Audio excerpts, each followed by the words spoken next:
Hey guys, it's Danielle. I am at my office and have a little time before my next session, so I thought I would jump on here and give you guys an update about how things have been going in my world. And so, a lot of you guys know that we expanded our family by three and we brought our sibling group home in October of last year. So we finalized their adoption in May. So it's official. They are officially our babies, and so we are officially a family of 12. So that is exciting. They have adjusted really well. Our two little ones, when they first came home, I mean, we were mommy and daddy, and so there was no kind of adjustment to that. They, I mean, it was instant. Um, kind of attached to their brothers and sisters, and so yeah, it was really easy for them. Our daughter, the oldest of the sibling group, she has adjusted really well also, and so of course there's been ups and downs, but um, the things that we thought that we were going to have to kind of face and deal with her, we haven't had to. Um, as of yet, you never know, but so far she has adjusted um, really, really well, and we are so thankful for that. So, yes. So I get the question a lot on did we change their names? And yes, we did. We changed their names. And it's so funny because people had said to us, "Oh, she, an 11-year-old is not gonna let you change her name. She is not gonna be down with that." But surprisingly, she was very excited, and we explained to her our reason why and our desire to change her name, and she was on board with that. So it was not a struggle at all. And so for us, we knew we wanted to adopt, so we had already been looking at names. Adoption for me is much like a pregnancy. So during the process of your home study and everything like that is like being pregnant. So I had already been picking out names and different things like that. So um, yeah, so it's funny. My 12-year-old, the oldest of the sibling group, we were in the car and she was just talking about if she ever changed her name, what it would be. And so so it opened up the door for us to have that conversation with her. And again, she was thrilled about it. So the fact that they have gotten their new birth certificates with their new names on it has really been healing for her. So yeah, so that is done. um, as far as homeschooling, we are homeschooling again this year. I will have I'm a crazy person. So, but yeah, I did not take that that decision lightly. I did a lot of meditating, around it on if I wanted to continue to homeschool them, and if they wanted to continue to be homeschooled. Homeschool is not a prison, so my kids have a choice. Last year was so crazy for us. So, bringing home three new kids it was just crazy. And then we took a trip, decided we were going to drive to Arizona. So, it was a crazy year. And then, so we really did not start schooling, like for real, I guess, schooling until January. And really, what I should have done is just kind of backed off a little bit. But instead, I was like, we gotta get this done. We gotta get this done. And I was a crazy person. So, yeah, so I wasn't sure if my kids were gonna want to do it. I didn't know. Um, but they came to me and they were like, "Look, lady, get yourself together. We are not going to public school, so you need to fix your life. Fix your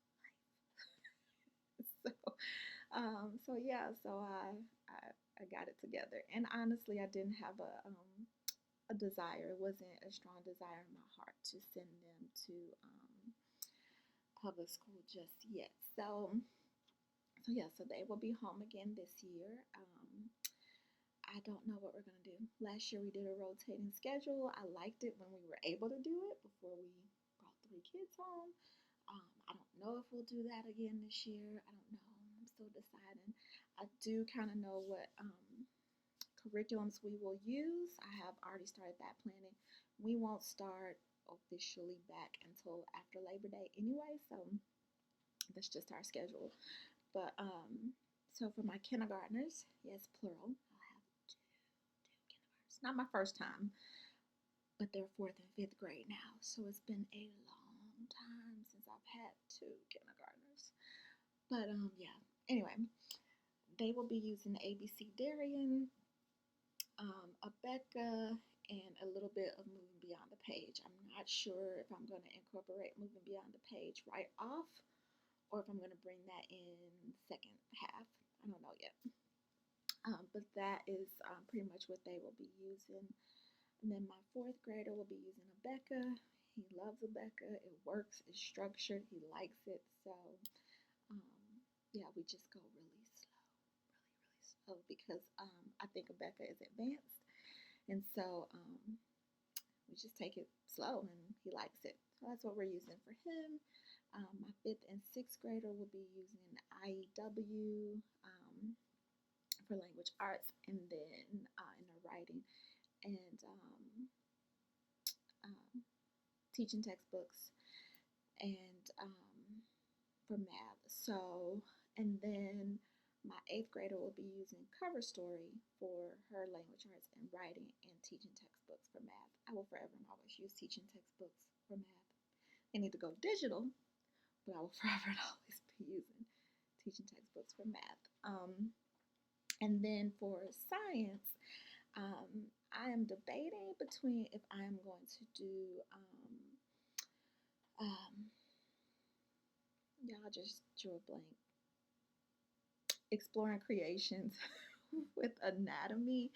I was supposed to use that last year and we didn't. We ended up doing all kind of crazy stuff like buying chickens and my kids learning the whole life cycle of chickens and how that works and taking care of them, and it was great. It was awesome.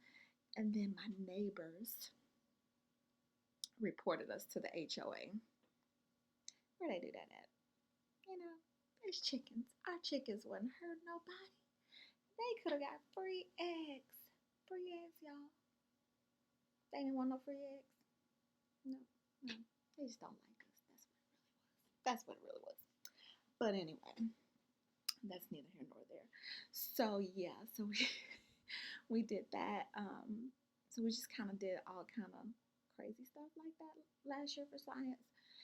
So I don't know if I want to do like a curriculum or if I want to do more STEM stuff this year. Put together some STEM projects. I don't know. I may kind of mix in the two. We'll see. My daughter is trying to convince me to let her mate her guinea pigs for science.